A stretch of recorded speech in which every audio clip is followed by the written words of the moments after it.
minutito. Gloria a Dios. Bienvenidos, hermanos. El tema número 4. Ya vamos a terminar la semana que viene, se los prometo. Sé que a veces las series se pueden volver un poco largas, pero vamos a terminar ya próximamente. Hoy es el tema 4 de la serie La Salvación. Si es tan amable, abramos la Biblia en Primera de Tesalonicenses capítulo 4, verso 1. Primera de Tesalonicenses capítulo 4, verso 1. Vamos a leer del 1 al 3. Si es tan amable, un minutito en pie.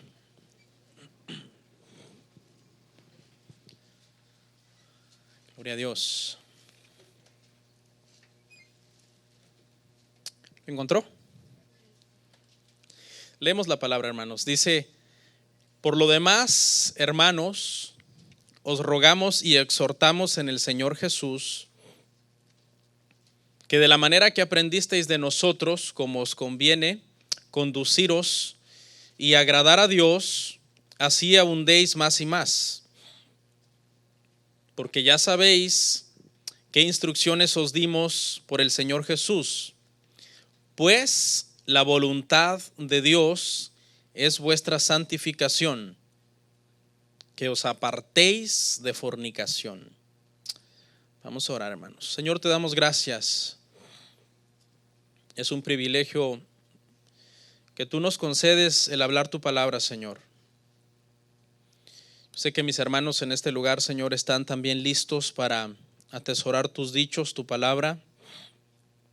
Te pido que bendigas a cada uno de ellos en este lugar y que el día de hoy, Señor, podamos ser edificados, Padre, con la meditación que estaremos dando. En tu nombre, Jesús. Amén. ¿Pueden sentarse, hermanos? Bueno, el día de hoy, hermanos, vamos a hablar sobre la santificación. La santificación. Ese es el tema del que vamos a estar hablando el día de hoy. Como usted sabe, hoy es el tema 4 y ya hemos avanzado en varios temas y varias cosas que hemos aprendido en esta serie, hermanos, como por ejemplo la elección. Ya estuvimos hablando de la elección. Luego en el tema 2 hablamos sobre la conversión y en la conversión, hermanos, estuvimos definiendo lo que era el llamamiento, la regeneración, la fe salvadora, el arrepentimiento. Amén. Y dijimos que todo ese conjunto de elementos dan lugar a la conversión. Y la semana pasada en el tema 3 hablamos sobre la justificación. Dijimos que la justificación es cuando Dios declara legalmente correcto a una persona delante de sus ojos. Amén. Dijimos que la conversión se da como producto de todos los elementos que mencionamos: elección, llamado, regeneración, fe salvadora y arrepentimiento. Y que eso, la conversión, es algo que Dios hace dentro de nosotros. Hasta pusimos un ejemplo, ¿no?, de un doctor, de un cirujano y un juez. Pero también dijimos ahí que la justificación es algo que Dios hace por nosotros. La conversión es dentro, la justificación es por nosotros. La conversión es la respuesta humana a la proclamación del evangelio y la justificación es la respuesta divina a la conversión. Si alguien tiene dudas, obviamente yo no voy a detenerme en esto. Todos los tres temas anteriores están en internet y los pueden ver para que podamos entender un poco más hasta qué punto vamos. ¿Okay? El día de hoy, hermanos, vamos a hablar de la santificación. Pero antes de hablar de la santificación, quiero hablar un poquito acerca de la adopción. Porque nosotros como creyentes, hermanos, cuando nacemos de nuevo, somos adoptados en la familia del Señor. La adopción significa que Dios no se quedó con solamente regenerarnos. Cuando Él nos regeneró, nos dio vida nueva, una vida espiritual nueva. Pero Dios no lo dejó ahí. Dios, después de darnos una vida nueva, recordemos que esa regeneración, esa conversión consiste en que ahora tenemos fe salvadora a Él y vivimos en un arrepentimiento continuo en nuestra vida, sino que también nos justificó, es decir, nos declaró justos ante sus ojos. Ahí Dios lo podía haber dejado y ya era mucho lo que Él había hecho por nosotros. Pero Dios decidió, una vez que estábamos regenerados y justificados, Dios decidió adoptarnos. Nos adoptó para ser ahora parte de su familia, para ser sus hijos. Juan 1:12 dice, mas a todos los que le recibieron, a los que creen en su nombre, les dio potestad de ser hechos hijos de Dios. ¿Okay? La adopción entonces consiste en que nosotros llegamos ahora a ser miembros de la familia de Dios. Ya no somos cualquier persona en la tierra. El Señor nos llama ahora hijos. Y esto es un punto bien importante, porque la adopción significa ahora, hermanos, que nosotros tenemos una relación con Dios. Dios no nos dejó en la regeneración ni en la justificación, sino que nos adoptó y ahora nosotros tenemos una relación con Él. Vayamos a ver a Romanos 8:15. Romanos 8:15 y 16 dice, pues no habéis recibido el espíritu de esclavitud para estar otra vez en temor, sino que habéis recibido el espíritu de adopción, por el cual clamamos, Abba Padre. El Espíritu mismo da testimonio a nuestro espíritu de que somos hijos de Dios. Esta expresión, Abba Padre, una expresión aramea que se utilizaba en las casas, pero era exclusiva de los hijos, no de los esclavos. Tenía que llegar a tener una relación muy íntima un esclavo con el amo para decirle Abba. Por lo general le decían pater. La palabra griega era pater para referirse al amo. Pero ahora aquí dice que nosotros ahora clamamos Abba Padre. La expresión hace alusión, hermanos, a cercanía, amor entrañable. La traducción para esta palabra podría ser papi. Esa sería la traducción más cercana para Abba Padre. Entonces pasamos de ser esclavos, dice lo que leímos antes. Estábamos a esclavitud, en el temor, en el pecado, y ahora pasamos a clamar a Abba Padre. O sea, llegamos a ser ahora siervos de Cristo, hijos de Dios, esclavos de Cristo en ese sentido. Dejamos el pecado para ser ahora esclavos de la justicia, de los mandamientos de Dios. Por lo tanto, no podemos nosotros vivir igual que antes de la conversión, porque ahora somos miembros de la familia de Dios, somos sus hijos. Y como tal debemos de representarle a Él dignamente. Veamos Mateo 6:9. Dice Mateo 6:9, vosotros pues oraréis así: Padre nuestro que está en los cielos, santificado sea tu nombre. O sea, Dios llega a ser nuestro Padre en el proceso de la adopción. Y nosotros nos acercamos en confianza a Él como el Padre se acerca al Hijo, para entablar una relación personal. ¿Okay? Quería hablar un poquito de la adopción, porque es necesario que usted entienda que la adopción es que llegamos a ser miembros de la familia de Dios, para que ahora entendamos un poco mejor la santificación.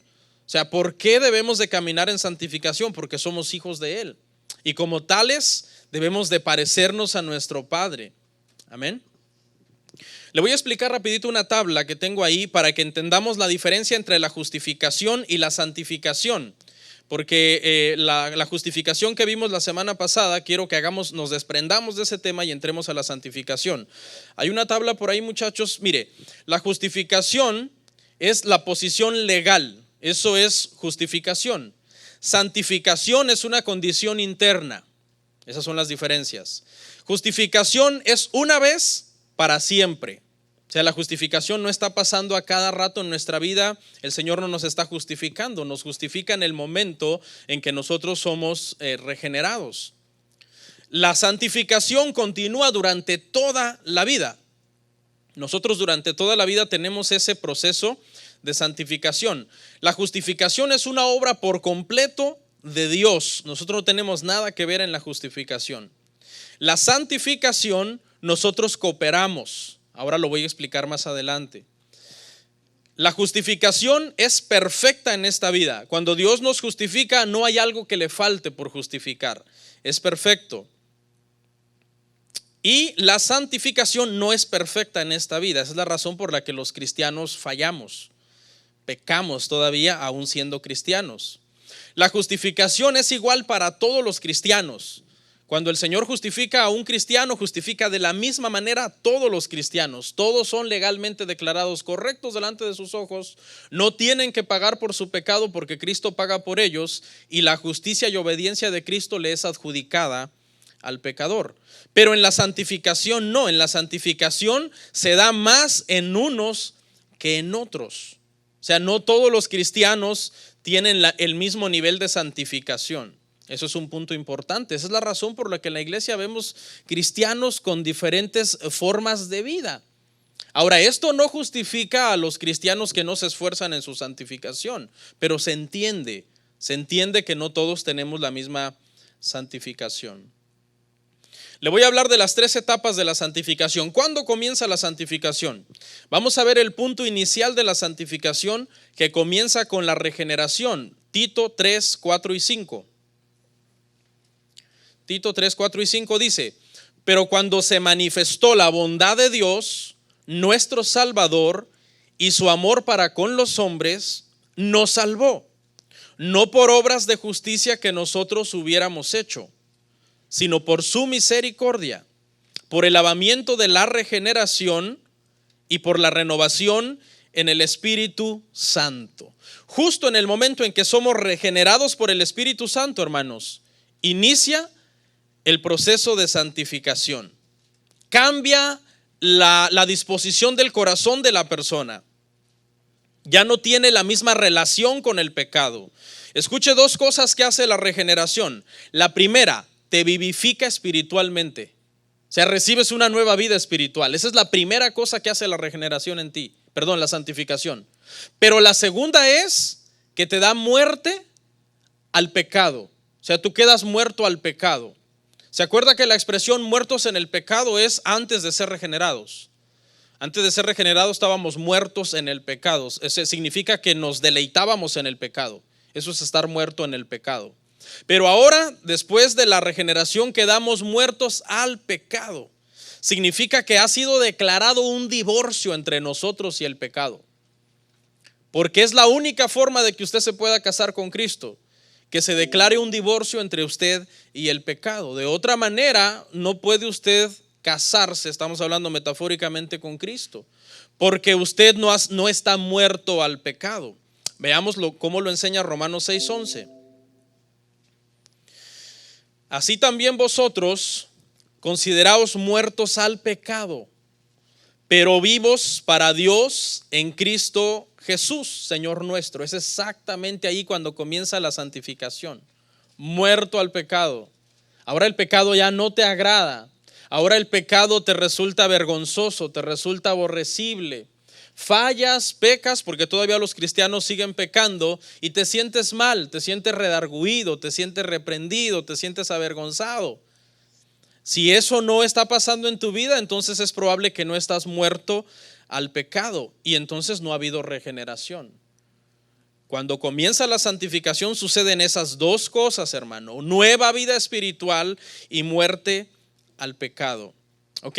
Aclaración: esto no significa que estamos completamente libres del pecado. O sea, el cristiano nunca estará completamente libre del pecado, pero tampoco el cristiano puede decir: como yo entiendo que no estaré nunca libre completamente del pecado, entonces me rindo contra el pecado. Me rindo, no puedo, es demasiado fuerte. No. ¿Sí? El cristiano entiende que jamás estará completamente libre del pecado, pero él mantiene una lucha contra el pecado durante toda su vida. Porque la misma simiente de Dios que recibimos, acuérdese, dice que cuando nosotros nacemos de nuevo recibimos la simiente de Dios. La palabra griega es semilla y significa que ahora la semilla, ¿qué hace cuando se siembra? La semilla nace, crece y da fruto. Ese mismo proceso sucede cuando la simiente de Dios es puesta en nosotros en el nuevo nacimiento.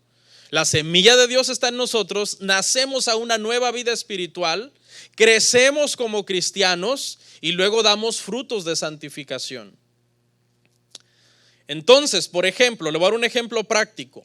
Una persona no puede decir que se convirtió a Cristo, ¿ok? Y dice, me convertí a Cristo, pero yo toda mi vida he lidiado con un mal temperamento. ¿Cuántos tienen un mal temperamento? El que diga que no, pues está mintiendo, porque todos, hermano, puestos bajo presión, puede revelarse nuestro temperamento. Yo algunas veces me enojo, yo algunas veces vengo y regaño o digo algo que es fuerte. Amén. Ahora, eso no significa que mi postura como creyente no debe de ser: yo tengo mal temperamento, así nací, tengo 37 años con este problema, no cambiaré, así moriré y las personas que me rodean tienen que aguantarme. Esa no es una buena postura de un cristiano. El cristiano dice: yo tengo un mal temperamento, estoy en mi proceso de santificación y conforme yo avance en mi vida cristiana, yo me pareceré más al Señor. Porque fíjese, le voy a dar la definición de santificación.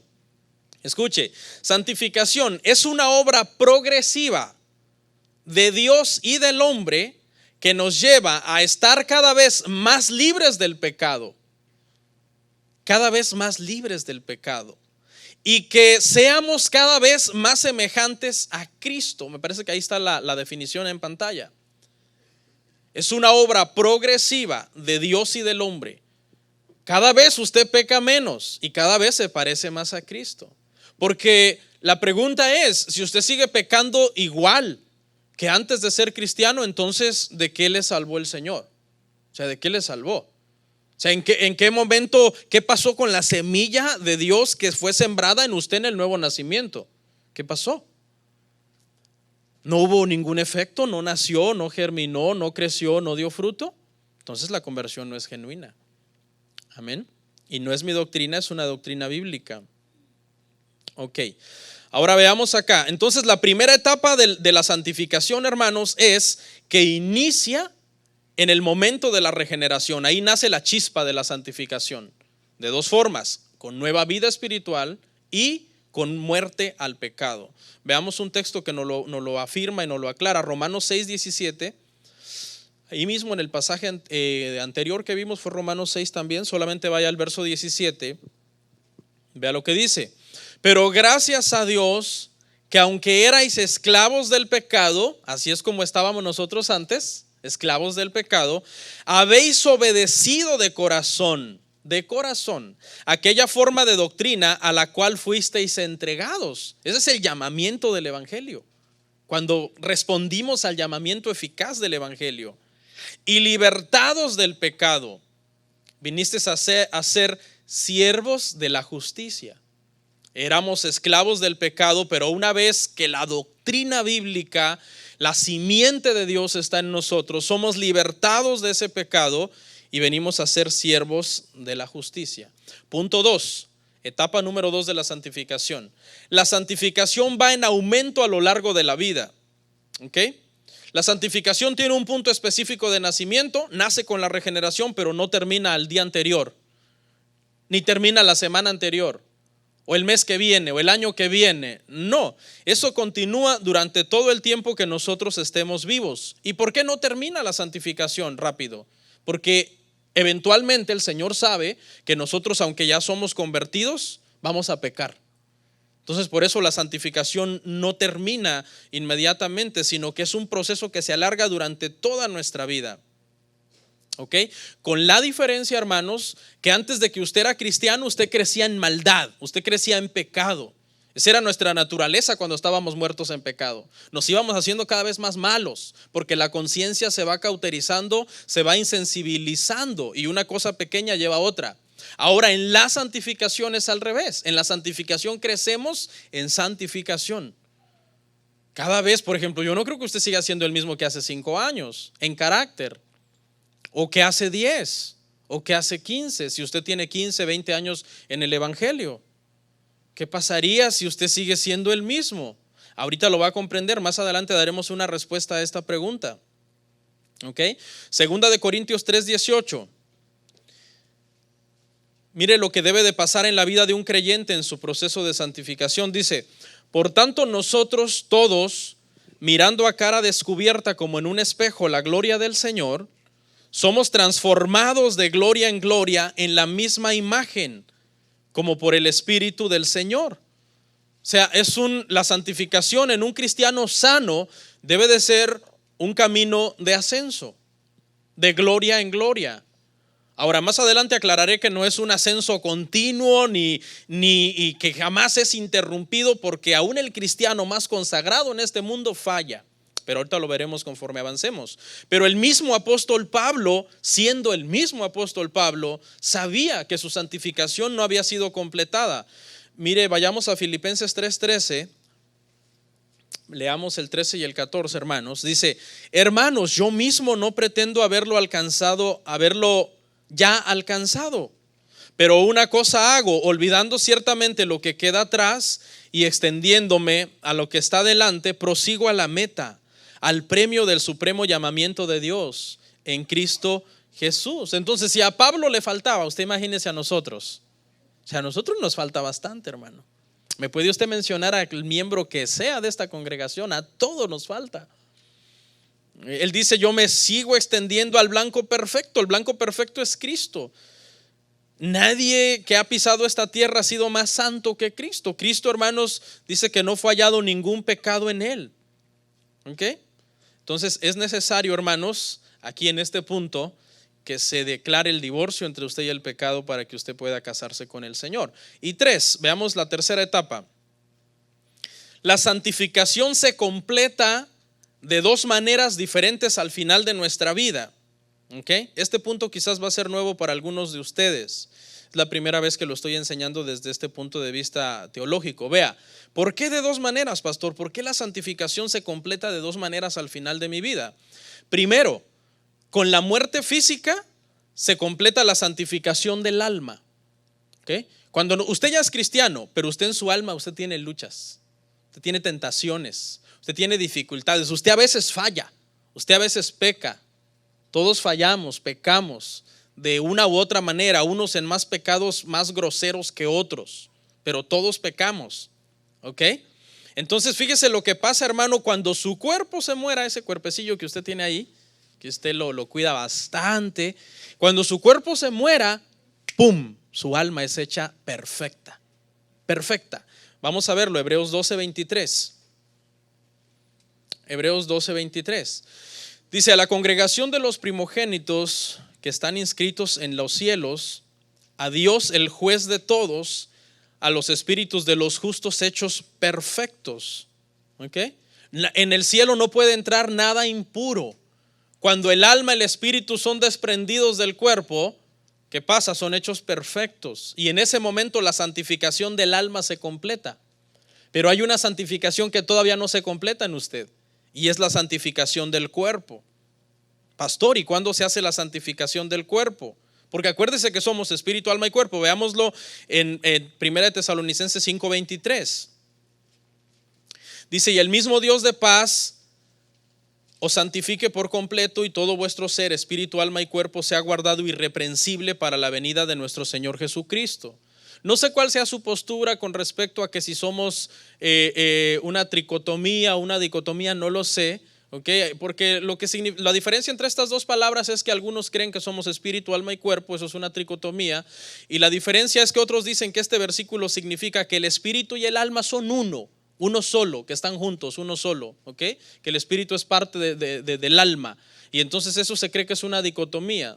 Okay. No sé cuál sea la postura de usted, no importa, eso no es algo dogmático, no es algo que nos divida, eso no importa. Pero escuche lo que pasa con el cuerpo, que es lo que a nosotros nos importa, hermano. El cuerpo no termina su santificación cuando el cuerpo muere, porque el cuerpo va ¿a dónde cuando usted muere? Pues a la tumba, y está corrompido, y ese cuerpo está esperando todavía su santificación completa. ¿Cuándo se completa? Cuando el Señor resucita ese cuerpo. La resurrección de ese cuerpo mortal y que será hecho en inmortal y glorificado, hará que ese cuerpo tenga la imagen del cuerpo que Cristo tiene actualmente. Cristo actualmente, hermanos, está en el cielo, está con un cuerpo glorificado y un alma perfecta. ¿Sí? Así es como está Cristo en el cielo actualmente. Es el Dios hombre. La posición física que Él tiene, en ese sentido física entre comillas, es la que nos hace dignos a nosotros de ir al cielo y vamos a estar allá tal cual Él es en ese sentido. No es que vamos a ser igual a Cristo en sus atributos de Dios, porque Él es Dios, omnisciente, omnipresente, ¿qué más? Todos los atributos que Él tiene, ¿ok? Vamos a ser igual que Él en esa composición física. ¿Qué va a pasar cuando su cuerpo muere? Cuando su cuerpo muere, su alma es hecha perfecta, se va al cielo. El cuerpo se va a la tumba. Cuando su cuerpo es resucitado y glorificado, el cuerpo se une al alma. Y entonces usted llega a tener la apariencia que Cristo tiene. Primera de Corintios 15:49. Primera de Corintios 15:49 dice: y así como hemos traído la imagen del terrenal, traeremos también la imagen del celestial. Hay una serie que se llama Cristología. El que quiera saber más de esto y de la naturaleza de Cristo puede mirarla, ¿okay? Para entender un poco más la naturaleza de Cristo y la naturaleza que nosotros llegaremos a tener. Pero resumamos hasta acá, hermanos, brevemente las 3 etapas de la santificación. 3 etapas. 1, comienza con la regeneración y básicamente consiste en 2 cosas: nueva vida espiritual y muerte al pecado. 2, continúa durante toda nuestra vida, ¿okay? Durante toda nuestra vida nosotros avanzamos y proseguimos al blanco tratando de parecernos más a Cristo. Y 3, hermanos, termina de 2 maneras. Número 1, es la santificación completa para el alma cuando su cuerpecito muera, y la santificación perfecta para el cuerpo cuando ese cuerpo sea resucitado. Ese cuerpo va a ser resucitado de donde esté, hermano. No importa dónde esté. No importa si el cristiano murió en un incendio. No importa si el cristiano se lo comió un tiburón y se lo devoró, ¿verdad? Y estaba bien rico porque era cristiano. No importa si el cristiano fue enterrado o si nunca fue hallado su cuerpo. No importa, el Señor prodigiosamente recogerá todos los restos atómicos y moleculares de ese cuerpo, los juntará y resucitará ese cuerpo. Porque algunos tienen muchas dudas: pastor, ¿y qué pasa con los que fueron comidos en el circo romano por los leones? O por los cristianos que de repente, haciendo uso de su conciencia, de su libertad cristiana y de su criterio cristiano, dicen: yo quiero que me cremen, ¿no? No me quiero meter ahí porque vamos a armar una controversia. Pero para el Señor no será imposible resucitar esos cuerpos, hacerlos perfectos y juntarlos con el alma que está esperando en el cielo. ¿Ok? Ahora, vamos a entrar a una parte, hermanos, donde vamos a ver algunos conflictos de la santificación o algunas cosas que pueden crear conflictos si no lo entendemos correctamente. Número 1, hermanos, no todos los cristianos se santifican por igual. ¿Ok? No todos los cristianos se santifican por igual. Aquí quiero aclarar, hermanos, que por muy consagrado que sea un hermano o una hermana, su santificación nunca será una línea recta, sin stops y que nunca tiene ningún otro quiebre hacia abajo o recto. O sea, imagínense esta línea que yo estoy aquí subiendo en diagonal. O sea, para empezar, no es una línea vertical donde ¡pum!, usted es santo y va usted así, nunca se detiene. No, es una línea para empezar un poquito inclinada en diagonal y que de repente tiene stops y que de repente avanza en línea recta y que de repente baja un poquito y que de repente sube. Así es la santificación de los creyentes y eso incluye a todos. Obviamente no todas las líneas lucen igual. Las líneas de los más consagrados tienen menos stops, menos quiebres, han avanzado más en los 10 años de cristianismo. Y las de otros pues lucen estancadas, lucen un poco así como paradas, unos como que retrocedieron, como que se echaron un clavado para abajo. Pero ahorita vamos a comprender eso más claramente, ¿ok, hermanos? ¿Por qué? Pregunta, ¿por qué? ¿Por qué no todos los creyentes tenemos la misma santificación? Se debe a varias cosas. Algo que puede estar afectando tu santificación es una mala enseñanza bíblica. Una mala enseñanza bíblica puede estar afectando tu santificación. Porque hay personas que creen que la santificación es para salvación. Y entonces, escuche lo que están haciendo, se han vuelto legalistas. Y creen que con obras que ellos están haciendo, están reteniendo su salvación y completándola.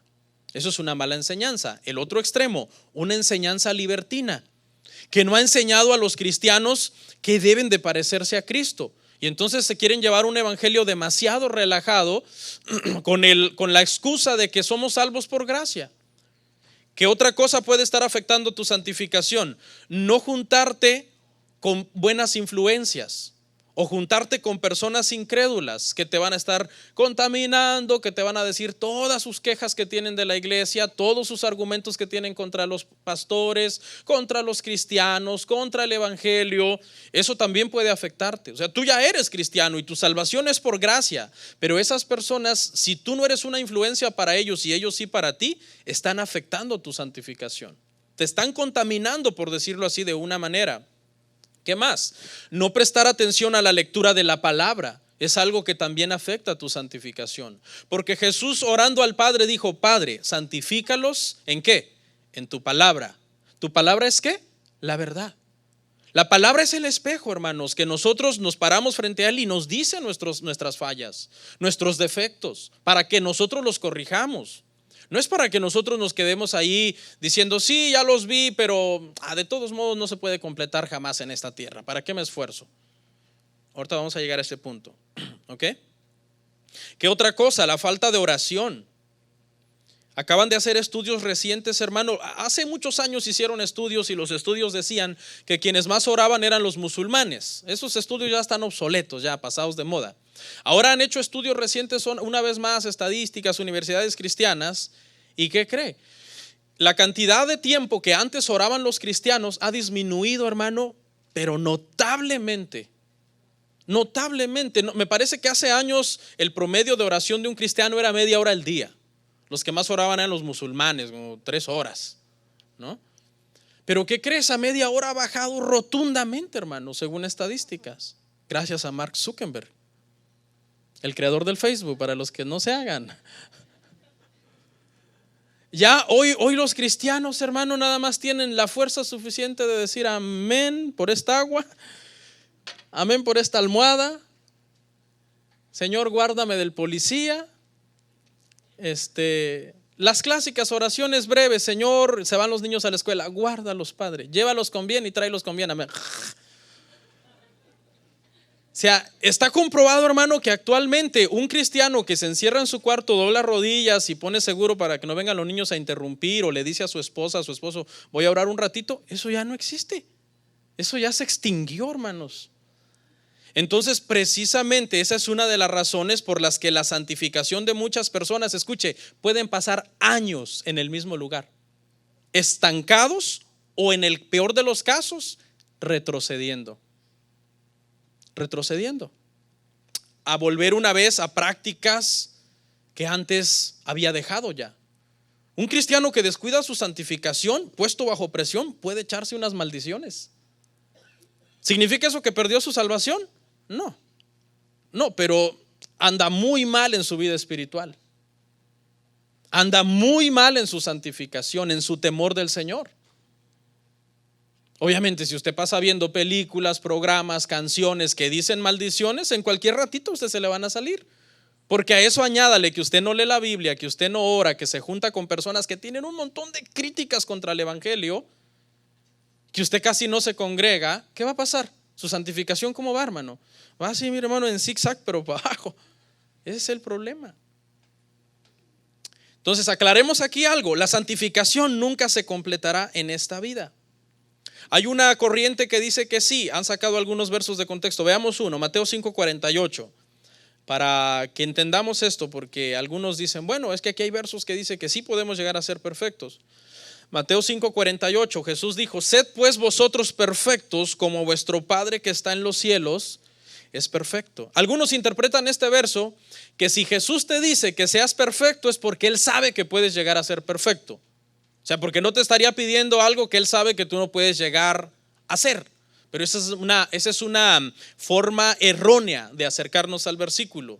Lo que en realidad Jesús está diciendo es la meta, el blanco al cual tú debes de apuntar, y la norma bajo la cual el Padre te va a juzgar cuando llegues allá es bajo sus normas de Él, sus normas de perfección de Él. Por eso nosotros no podemos decir: no, yo soy más bueno que aquel.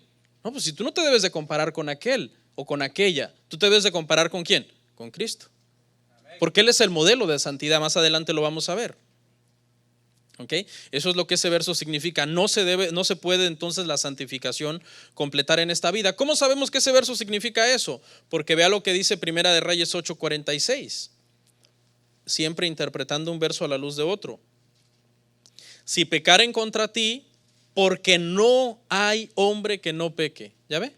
No hay hombre que no peque. Llámese el pastor, llámese uno de los reformadores del siglo XVI, llámese uno de los puritanos, llámese quien sea, no hay hombre que no peque. Dice, y estuvieres airado contra ellos y los entregares delante del enemigo para que los cautive y lleve a tierra enemiga, sea lejos o sea cerca.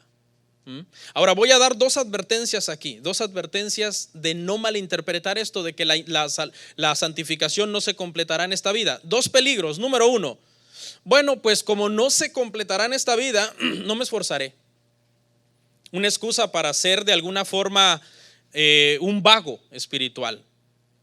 Bueno, de todos modos, haga lo que yo haga, no la completaré, y al final la salvación es por gracia y yo ya he sido salvado por gracia, entonces pues no voy a esforzar, yo ya soy salvo. De todos modos, cuando yo muera, mi alma va a ser hecha perfecta. Y de todos modos, aunque aquel hermano se consagre más y yo me consagre menos, cuando él muera y yo muera, ambos somos cristianos, ambos seremos salvos. Entonces que él se esfuerce más y yo, sí ve, ese es un peligro, hermanos. Otro peligro, frustración en la vida cristiana. ¿Por qué? Porque pueden llegar a pensar, si en esta vida cristiana yo voy a andar tratando de parecerme más a Cristo y voy a fallar, porque dice que no hay hombre que no peque, entonces, no, pues esto ya me ha causado una frustración, un estancamiento y mejor no haré nada.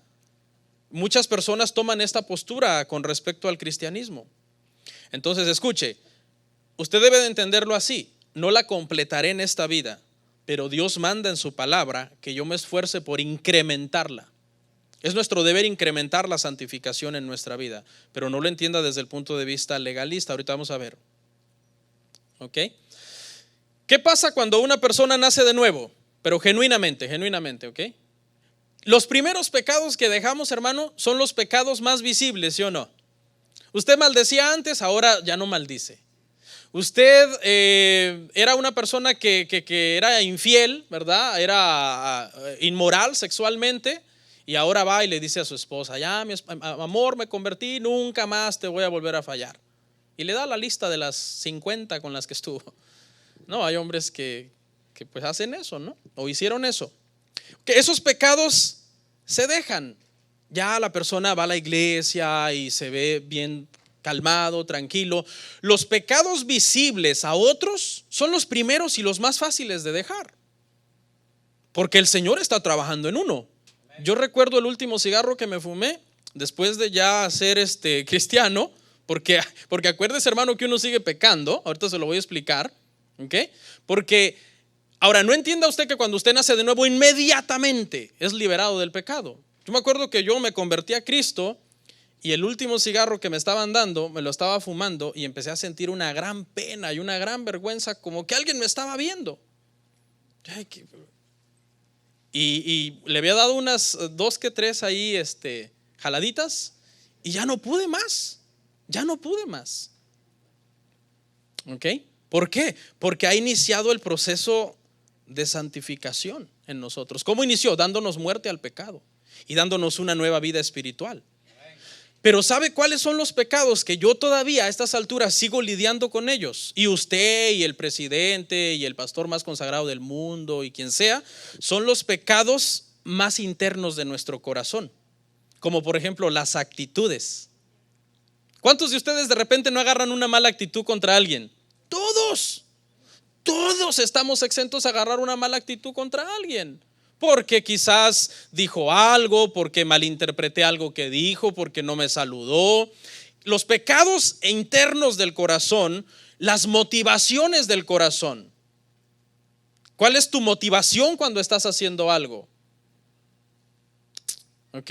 Tú dices, bueno, de todos modos mi contadora sabe que yo tengo dependencia y voy a meter aquí a mi abuelita, mi bisabuelita. ¿Cuál es tu motivación? Es mala. Y eso puede ser tentado cualquier persona. O tú dices, no me quiero gastar mi dinero, así que voy a ir a aplicar para las estampillas o para el WIG o para qué sé yo, pero yo gano mucho y no me las van a dar. Entonces, háganme una carta por ahí, hermanos, que yo gano $150 a la semana, mintiendo. Y llegas allá en tu Cadillac, ¿verdad? Y sillones de piel y todo, y bota de cuero. Y ya. Vengo a aplicar para las estampillas. Entonces aquí fíjese lo que quiero que usted entienda, hermano. Quizás nosotros ya dejamos los pecados más groseros, visibles a los demás, pero todos tenemos pecado en el corazón. A veces yo soy orgulloso, usted también. A veces yo tengo ganas de decir una mentira, usted también. ¿Ok? Algunas veces, hermano, puedo tomar las cosas ligeras, así como tranquilo, no seamos exagerados. Usted también. En todos esos aspectos, hermano, las actitudes y pecados más internos del corazón, es ahí donde está el problema. Es ahí donde está el verdadero problema. ¿Qué se necesita, hermano, para crecer en esa área y someter esas intenciones malévolas de nuestro corazón? Necesitamos crecer en santificación. Entre usted más crezca en santificación, más redarguido usted será cuando usted está a punto de hacer algo que no está glorificando al Señor. Si usted quiere, hermano, darse cuenta, a veces uno de pastor es tildado de que es exagerado, pero tienen que entender, hermano, que la perspectiva de uno es desde el punto de vista de la palabra, de la oración, como que uno está sensible, ¿no? Uno está sensible a lo que es malo. Pero le voy a dar un consejo para que usted aprenda a ser más sensible. Cuando usted va a hacer algo, usted diga: ¿en qué glorifica esto a Dios? ¿En qué glorifica esto a Dios? O sea, usted está a punto de mentirle al contador. ¿Esto glorifica a Dios? ¿Está a punto usted de enojarse con alguien y de ya no hablarle jamás? ¿En qué glorifica esto a Dios? ¿Está usted a punto de resentirse contra alguien por alguna cosa X, Y o Z? ¿En qué glorifica esto a Dios? Esa pregunta le va a dar como unos martillazos en el corazón y le va a decir: estás fallando, tienes que parecerte más a Cristo. Una de las cosas que más nos cuesta, hermanos, es la humildad. ¿Cómo nos cuesta la humildad? Y eso a todos, incluidos todos. Veamos cómo lo expresó Isaías, hermano. Mire lo que le pasó a Isaías. Isaías 6:5. Entonces dije: ay de mí, que soy hombre muerto, porque siendo hombre inmundo de labios y habitando en medio de pueblo que tiene labios inmundos, han visto mis ojos al Rey, Jehová de los ejércitos. ¿Qué le pasó a Isaías? ¿Isaías era un gran pecador de pecados groseros, visibles y externos? No. Él era un hombre impecable, era un profeta de Israel. Cuando él estuvo ante la santidad del Señor en esta visión, las intenciones más profundas de su corazón salieron a luz. ¿Qué significa esto, pastor? Esto significa que entre nosotros más entendemos el carácter santo de Dios, más nosotros queremos parecernos como Él, y aún las intenciones más profundas de nuestro corazón nosotros queremos desprendernos de ellas. David le dijo al Señor: líbrame de mis pecados, aún de los que me son ocultos. Mire lo que dijo Isaías: ay de mí. La expresión ay de mí era una expresión clásica de los profetas del Antiguo Testamento. La expresión ay sin H, ay de dolor, significaba juicio. Por eso decían algunas veces: ay de Jerusalén, o ay de tal ciudad. Esas expresiones de ay eran para las ciudades impenitentes o para los pecadores impenitentes. ¿Sabe qué significa ese ay? Muerte. Y ahora, ¿qué está haciendo Isaías? Profiriendo muerte sobre sí mismo. Ay de mí, que soy muerto. ¿Por qué? Porque sus intenciones de su corazón quedaron descubiertas ante el Señor. Esa debe de ser nuestra postura hacia el pecado, hermano. Cada vez que nosotros vemos que hay pecado en nosotros, debe haber una humildad de decir: gracias, Cristo, porque moriste por mí en la cruz. Porque si Cristo no hubiera pagado por sus pecados, ¿quién tendría que pagar por ellos? Usted. ¿Dónde? Pues a donde irán todas las personas por las que Cristo no pagará los pecados: el infierno. ¿Ok? Otro caso, veamos a Job. Mire Job lo que le pasó. Job 42:5-6. De oídas te había oído, mas ahora mis ojos te ven. Por tanto me aborrezco y me arrepiento en polvo y ceniza. Este libro comienza el Señor mismo elogiando a Job. Cuando llegan los hijos de Dios a presentarse al cielo, dice, y de entre ellos va Satanás, y el Señor le dice a Satanás: ¿has visto a mi siervo Job? Temeroso, recto, perfecto delante de mí, que no hay otro como él en la tierra. ¿Qué pasó cuando Job estuvo frente a Dios? Las intenciones más profundas de su corazón salieron a luz y él las vio. No es que Dios no las conocía, Dios lo conoce todo. Él pudo entender lo que había en él, que él se atrevió a tratar de contender contra Dios y a tratar de corregir a Dios. Y entonces dijo: me arrepiento en polvo y en ceniza. Esa expresión en polvo en el Antiguo Testamento tenían la costumbre de, cuando estaban en un profundo duelo, agarrar tierra del suelo y echársela en la cabeza, rasgar su manto. Señal de duelo, de profundo arrepentimiento. Eso fue lo que le pasó a Job. Entonces, ¿qué podemos concluir en esto, hermanos? Podemos concluir que entre más maduros somos en el Evangelio, más aborrecemos el pecado. Porque entre más maduramos, más entendemos el carácter de Dios. Y entre más entendemos el carácter de Dios, más queda desnuda nuestra alma, nuestro corazón ante Él. Gloria al Señor. Voy casi ya cerrando, hermanos, ¿ok? Pero vamos a ver una parte en donde quiero aclarar por qué decimos entonces que la santidad es un trabajo del hombre y de Dios. Porque algunos pueden malinterpretar esto y pensar que esto es legalismo, ¿ok? Le voy a explicar algo rapidito. Escuche, en la regeneración usted no tuvo nada que ver. Fue algo soberano del Señor. El Espíritu Santo vino, usted no lo llamó, Él vino, lo regeneró. En la elección usted no tuvo nada que ver. Dios lo eligió soberanamente a usted, sin usted ser más bueno que nadie ni merecerlo más que nadie. En la justificación usted no tuvo nada que ver. Dios lo hizo porque Él así le plació justificarlo. Pero en la santificación, hermano, nosotros tenemos un rol que jugamos, entendiéndolo obviamente que no es para salvación, ¿ok? No es para salvación, sino que es un rol que estamos jugando para nuestra santificación. Cooperamos con el Señor.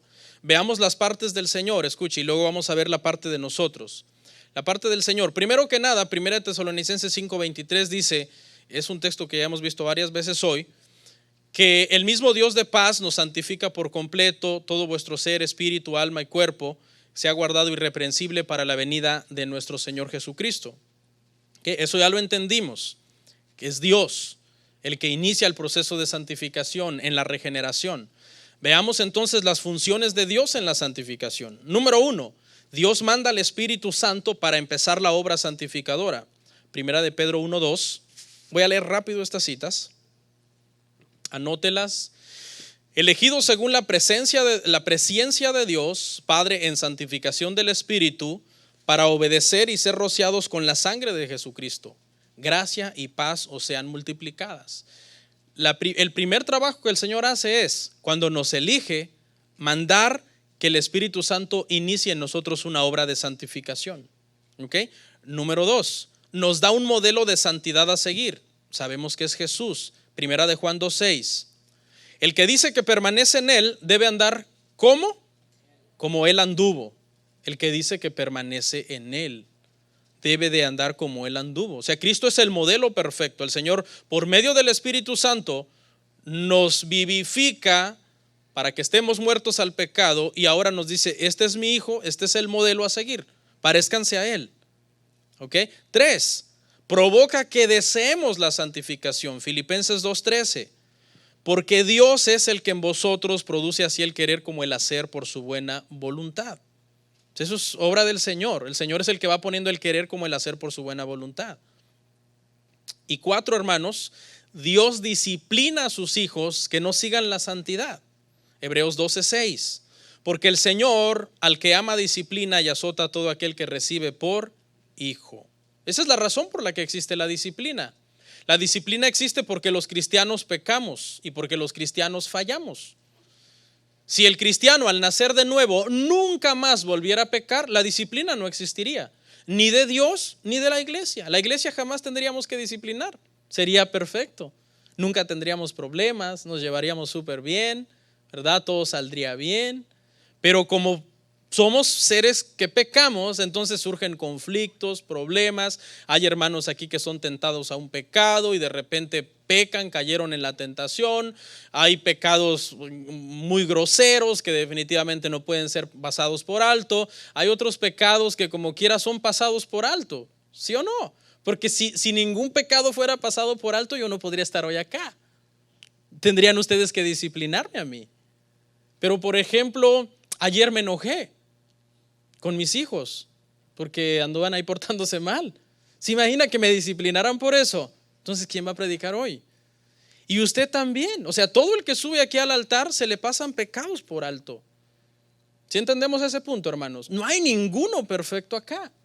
Entonces debemos de tener mucho cuidado en entender la disciplina de Dios. La disciplina de Dios no es que cuando alguien peca, la iglesia viene y dice, wow, pecó, caigámosle encima, hagámoslo pedazo, hasta dice el dicho, ¿verdad? Todos quieren hacer leña del árbol caído. No. Cuando alguien peca en la iglesia, la autoridad de la iglesia debe decir, oremos por la persona, que Dios le ayude, que sea restaurado. Se debe amar a esa persona. Fíjese cómo entienden la disciplina las iglesias de la famosa visión. Dicen, se portó mal, hay que orar para que Dios trate con él. Hay que orar para que Dios lo reviente, dicen algunos, hasta se atreven a decir esas palabras como esas. Y le dicen, ya va a ver, va a perder el trabajo, se le va a morir un hijo. No, Dios no es malo. Dios disciplina a sus hijos. La disciplina de Dios no es una violenta explosión de ira donde Dios viene y dice, ya va a ver, me las va a pagar. La disciplina de Dios no es una revancha. No, Él va a hacer algo que va a ser para tu bien, ¿ok? Y para el propósito que Él tiene en la vida tuya. ¿Qué va a hacer? No sabemos, pero el Señor disciplina a las personas que no están caminando conforme a la santidad que Él demanda. Ahora fíjese el detalle aquí importante. Te disciplina porque eres su hijo. O sea que cuando un cristiano es disciplinado debe gozarse en la disciplina, porque dice que si no fuera su hijo no te disciplinaría. Pues Él no disciplina a los que no son. Usted no anda disciplinando a los que no son suyos, ¿verdad? Te disciplina a los suyos. Yo también. Así es de la misma forma como Dios trabaja. ¿Ok? Bueno, avancemos. Ya vimos 4 partes que Dios hace en la santificación, pero dijimos que también el hombre coopera, ¿ok? El hombre coopera de 2 formas. Primera forma pasiva, esperando a que Dios obre. Gracias por tu Espíritu Santo en mí, gracias porque Jesús es mi modelo, gracias porque tú me disciplinas, Señor. Si te me quiero salir de Guacal, gracias porque tú me tienes ahí controlado. O sea, esa es la parte pasiva. Usted confía y espera en Él. Gracias, Padre, porque tú pones el querer como el hacer en mí. Usted ora, le da gracias a Dios por eso. Pero hay una parte que es la parte activa. Y en la parte activa usted trabaja, usted coopera, apartándose y alejándose de lo que no glorifica a Dios. Le voy a dar 3 ejemplos. Dios nos asigna una parte en nuestra santificación y entonces nos dice, sigue la santidad. Hebreos 12:14. Fíjese, dice, seguid la paz con todos y la santidad sin la cual nadie verá al Señor. Ve que esa parte es de usted. O sea, usted no puede decir, no, la santificación es obra completa del Señor, como algunos enseñan. No. Hay una parte que le corresponde a usted. Seguid la paz con todos. Ahorita voy a dar un ejemplo práctico. También el Señor te dice, apártate del mal. Primera de Tesalonicenses 4:3. Pues la voluntad de Dios es vuestra santificación, que os apartéis de fornicación. Pregunta, cuando usted está siendo tentado a hacer algo inmoral, usted recibe la salida con la tentación. ¿Ok? Vamos a suponer que tú eres un varón, un hombre, y una mujer viene y se te insinúa. Es bonita, es atractiva, y está la tentación ahí. Mira, el corazón se te acelera y empiezas a tener 1000 pensamientos en la cabeza. Con esa tentación Dios te da la salida. Pero la pregunta aquí es, hermanos, ¿los cristianos siempre toman la salida? No, algunas veces pecan.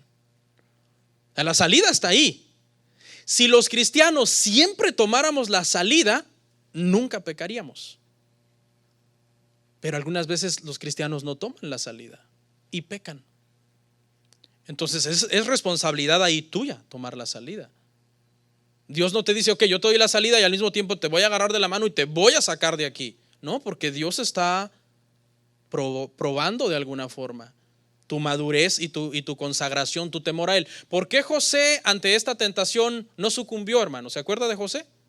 La tentación era fuerte, hermano, fuerte. El esposo no estaba, se había ido lejos, se iba a tardar.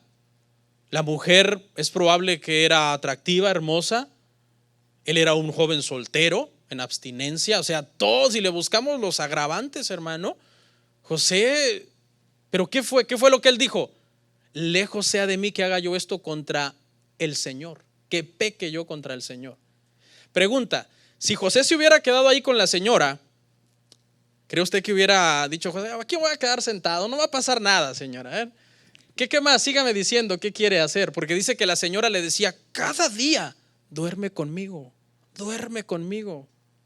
todos los días. ¿Qué hizo José, hermano? Como dice la expresión coloquial, patitas, ¿para qué las quiero? Corrió, huyó. Dice que la señora se quedó con la ropa de él, ya lo estaba, hermano, quitando la ropa.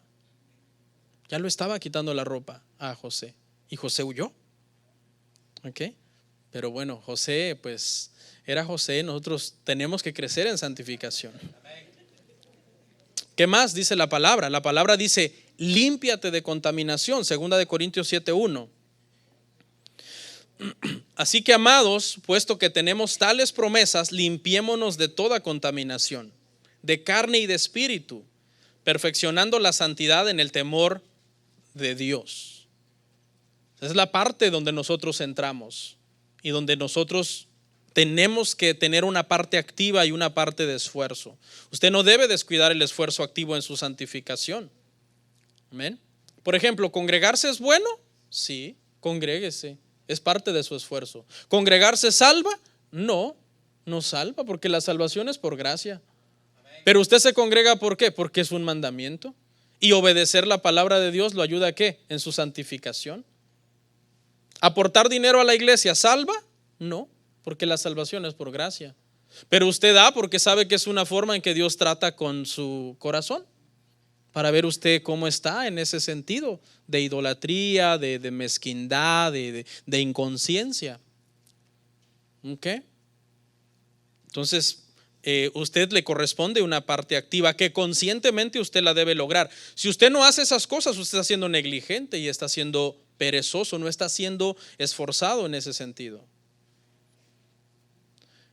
Bueno, 10 cosas rapidito.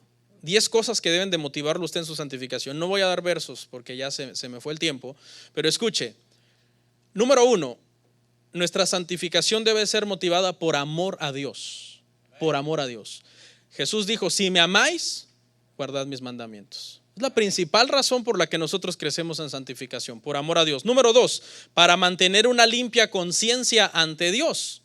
Pues el que mantiene una limpia conciencia no tiene nada de qué avergonzarse. ¿Ok? La conciencia, hermano, es bien importante tenerla uno limpia ante el Señor. ¿Ok? Por ejemplo, hermanos, si yo, vamos a suponer, ¿no? Una suposición grosera. Yo los estoy engañando a ustedes. Yo tengo otra mujer en realidad, aparte de mi esposa. Y créame, hay de eso, abunda, hermano, pastores que tienen amante. Y entonces, hermano, alguno de ustedes me toma una foto saliendo de un hotel o entrando de un hotel con esa mujer de la mano. ¿Usted cree que eso no va a afectar mi vida, la iglesia? ¿Usted qué pensaría? Usted estaría en shock, ¿sí o no? Y mi conciencia, yo estaría mal, a saber qué pasaría con la iglesia, mi familia, mi matrimonio, mis hijos, mi testimonio. O sea, sería un daño horrible, hermano, a unas escalas grandes en ese sentido. Ahora, si alguien viene y dice, aquí está la prueba de que el pastor lo cachamos en pecado, mira, aquí está la foto. Entonces yo digo, no, hermanos, no sean chismosos. ¿Por qué anda mostrando una foto mía? ¿Eso es chisme? O sea, dar pruebas a veces de que alguien pecó, eso no es chisme. Porque si yo salgo con eso de no le hagan caso al hermano que me tomó la foto, es un chismoso, hermanos. Aquí les voy a predicar de la santificación. Entonces, no.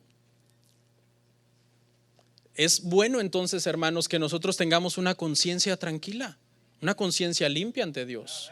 Y la santificación te da eso. Tú duermes, mira, tranquilo, como dice el dicho por ahí, hasta con piernas sueltas y roncas, ¿no? Tu conciencia está tranquila. Ahora, si tu conciencia te acusa de un pecado que no es un pecado grosero, es un pecado pequeño, fuiste orgulloso, tuviste una mala actitud, ¿qué debes hacer? Pedir perdón a Dios, pedir perdón a la persona, reconciliar el asunto, porque tu conciencia te importa. 3, me tardé mucho ahí en el 2, pero fíjese, 3, para ser vasos usados por Dios. O sea, la santificación es buena para eso, porque yo puedo estar acá arriba, tengo mi conciencia tranquila y entonces yo no voy a estar avergonzado de que alguien diga, Míralo, vaso sucio y quiere que el Señor lo use. 4, se da un buen testimonio a los incrédulos. Cuando tú cuidas tu santificación, hasta por eso se convierten las personas, sin que les evangelices. En la epístola de Pedro dice que la conducta de vuestras esposas sea respetuosa, para que sin palabras sean ganados los que se oponen. ¿Sabe por qué se blasfema tanto el nombre de Dios allá afuera? Y hay un bullying contra el cristianismo, hermano, tremendo allá afuera, por los malos testimonios de cristianos que deberían de estar en un nivel de santificación más avanzado, pero por negligentes. Porque la última vez que oraron, hermano, fue un día que hubo un temblor. Entonces se han descuidado y andan dando mal testimonio del Señor. Y la gente dice, así son todos. Y no, la verdad es que sí, todos pecamos, pero no todos somos iguales. No todos pecamos de la misma manera. Ok. 5, para evitar la disciplina de Dios. O sea, no es que uno no se goce en la disciplina, uno se debe gozar en la disciplina del Señor, pero si yo la puedo evitar porque yo camino en obediencia, pues mejor. Pregúntele a su hijo si le gustan los hinchazos. No. 6, por el deseo de una recompensa celestial superior. La salvación es por gracia, pero en el cielo habrá diferentes recompensas en base a tu lealtad, tu servicio, tu fidelidad, tu devoción, tu sinceridad. En el cielo las recompensas serán diferentes, por si usted no lo sabía. Esa es la razón por la que todos nos esforzamos en santificación. 7, por el deseo de caminar más en comunión íntima con Dios, porque el pecado separa, el pecado distancia, el pecado crea un conflicto, pero la obediencia y santificación crea intimidad, crea comunión. 8, por el deseo de paz espiritual. Uno debe tener paz espiritual en nuestra vida, y eso se logra orando, leyendo las escrituras, sirviendo al Señor de limpia conciencia, como vasos limpios, ¿verdad? Amando a los demás, que es algo que cuesta, pero no es imposible cuando tu corazón está alineado a la voluntad de Dios. 9, por el deseo de deleitarnos en los mandamientos de Dios, porque son rectos y buenos. Los mandamientos del Señor no nos deben de ser gravosos, deben de ser buenos, maravillosos. Honra a tu padre y a tu madre. Gracias, Señor, por este mandamiento. Gracias, trataré de hacerlo lo mejor que pueda. No cometerás adulterio. Gracias, Padre, por ese mandamiento, porque de esa forma tú me estás cubriendo, protegiendo. Miraba una ilustración por ahí que tiene mucho sentido, que dice: el mandamiento de Dios no es una barrera, es un barandal. O sea, muchos ven el mandamiento de Dios como una barrera. O sea, este es el mandamiento que me para de no cruzar la línea, pero en realidad es un barandal que te está evitando de un precipicio que está allá abajo. Entonces muchos lo ven así, como los mandamientos de Dios son muchas restricciones. No, un cristiano se deleita en los mandamientos de Dios, ama los mandamientos de Dios. 10, porque la santificación trae bendiciones para nuestra vida y ministerio. Servir al Señor en santificación es lo mejor. El Señor es justo y añadirá bendiciones, hermano. Llámese como se llame, financieras, traerá a las personas, tendremos simplemente el gozo de predicar. A mí me da mucho gusto cuando alguien me escribe y me dice: pastor, yo estaba en una iglesia de mala doctrina y desde que oigo las prédicas de ustedes, de la iglesia de ustedes, ahora estoy en una sana iglesia. Y digo: wow, qué bueno. Empieza uno a sentir esas bendiciones de hacer las cosas bien para el Señor. Ok, hermanos. Ahora, vamos, yo sé que ya me alargué, hermanos, sorry. Primera de Tesalonicenses 4:3, porque aquí es donde vamos a llegar ya al clímax del mensaje y no puedo omitir este texto, aunque ya lo vimos varias veces. Pues la voluntad de Dios es vuestra santificación, que os apartéis de fornicación. ¿Cuál es la voluntad de Dios? Nuestra santificación. Mucha gente sufre. ¿Cuál será la voluntad de Dios? ¿Será la voluntad de Dios que yo esté en esta iglesia? ¿Será la voluntad de Dios que yo viva en Georgia o en Chicago? ¿Que me case con esta mujer de Filipinas o con esta mujer mexicana? Bueno, los que tienen muchas opciones, ¿no? Que hay otros que andan más bien que no ven nada. ¿Será la voluntad del Señor que yo estudie esta carrera o esta otra? ¿O será la voluntad del Señor que yo me dedique a este oficio o a este otro? Leí un libro del pastor MacArthur que se llama La voluntad de Dios, y él dice que muchos cristianos han entendido de la voluntad de Dios como algo bien místico, como algo que hay que recibir una visión y una señal y Padre, dame una señal de que esto es tu voluntad.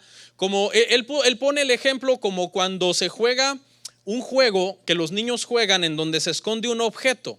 Se esconde un objeto en alguna parte de la casa y entonces se designa a una persona que lo va a buscar, y cuando la persona se va acercando se le va diciendo: caliente, caliente, te quemas. Pero luego ya que está bien cerquita se va por otro: frío, frío, congelado. O sea, el pastor dice que algunos cristianos entienden que Dios escondió su voluntad y que nosotros tenemos que andar así toda la vida. Miren, una constante zozobra: Padre, revélame tu voluntad. Señor, por favor, guíame, Padre. La voluntad del Señor es vuestra santificación. ¿Qué significa eso? Eso significa que cuando su palabra, su temor, sus mandamientos, todo tu entendimiento de lo que es ser un nacido de nuevo, un regenerado que camina en santificación, que ha sido justificado por gracia sin ninguna obra humana o de la ley, que esa es la voluntad del Señor. Y que por lo tanto todo lo que tú hagas estará motivado por el deseo de Dios en ti. O sea, cuando tu motivación es esa, agradar a Dios en santificación, todo lo demás que venga, que te vaya viniendo a mano, esa es su voluntad. Pastor, pero si elijo algo malo, no, es que no vas a elegir algo malo porque esa no es tu motivación. Tu motivación es agradar a Dios en todo. Y por último, con esto terminamos. En la última cita, 1 Juan 3, del 1 al 3. Mirad cuál amor nos ha dado el Padre, para que seamos llamados hijos de Dios. Por esto el mundo no nos conoce, porque no le conoció a Él. Amados, ahora somos hijos de Dios y aún no se ha manifestado lo que hemos de ser. Pero sabemos que cuando Él se manifieste seremos semejantes a Él, porque le veremos tal como Él es. Y todo aquel que tiene esta esperanza en Él se purifica a sí mismo, así como Él es puro. En primer lugar, mirad cuál amor nos ha dado el Padre. Dios no nos llamó para que después de que ya hemos sido llamados, ahora la santificación sea una carga. Ay, tengo la carga de santificar, mejor fuera mundano, hombre. No sé por qué el Espíritu Santo vino y me regeneró. Tan chévere que yo me la llevaría, mira, relax, una vida licenciosa. No, mirad cuál amor nos ha dado al Padre. Cuando tú llegas a entender esa gracia que no merecías, todo lo que haces para Dios deja de ser un esfuerzo para agradarlo o para lograr cosas y se vuelve una eterna gratitud en tu corazón. Y dos, el mundo no nos conoce, dice. Y obviamente aquí a lo que se refiere es que el mundo desconoce nuestra santificación. O sea, nuestra santificación le es al mundo algo aborrecible. Voy a decir un comentario del pastor Miguel Núñez. Él dice: la santificación no tiene porristas, cheerleaders. O sea, no creas tú que cuando tú te santifiques te van a echar porras. ¡Wow! ¡Qué bien! Te conviertes a Cristo y tus compañeros de trabajo dicen: bravo, bravo, bravo, sigue así. Ya no dices malas palabras. Qué bueno, una porra, deme una U, dame una B. No. Es más, no solamente te va a pasar eso con los incrédulos, te va a pasar con los hermanos de la iglesia. Los hermanos de la iglesia te van a decir: ya, ese porque se junta con el pastor, ya, se cree mucho, nomás porque lo vi en una foto de Facebook que fue a comer con él. Ya, ahora resulta que ya no voy a poder hacer nada malo ante usted nada más porque usted se junta con él. No, o sea, los hermanos de la iglesia te van a decir: santurrón, espiritualoide, no tenga miedo, hombre, véngase para acá, échese para acá.